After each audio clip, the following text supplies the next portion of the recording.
पकवान gas cylinders की कीमतों में इजाफे के खिलाफ बीआरएस पार्टी की जानिब से सिकंदराबाद के एमजी रोड पर एहतजाजी धरना मुनज़्ज़म किया गया। इस धरने में तेलंगाना के वजीर टी श्रीनिवास यादव, पार्टी के कायदीन, कारपोरेटर्स और खवातीन ने भी हिस्सा लिया। इस मौके पर श्रीनिवास यादव ने इजाफा शुदा पकवान गैस की कीमतों को वापस लेने मरकजी हुकूमत से मांग की।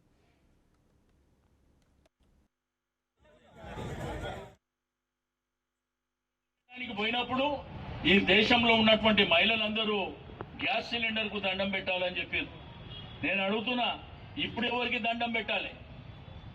ఆ రోజు 410 రూపాయలు ఉంది కదా, మరి ఈ రోజు ఏకంగా 1155 రూపాయలు చేసినావు కదా, మరి దీనికి ఎవరు బాధ్యత వహిస్తారో చెప్పవలసినటువంటి అవసరం ఉన్నది.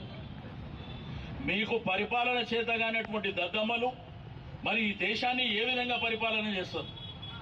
ఈ రోజు ఈ దేశంలో ఉన్నటువంటి ప్రజానికం మరి ఎన్ని విధాలుగా ఇబ్బందులు పడుతుండ్రో మీరు చూస్తా ఉన్నారు.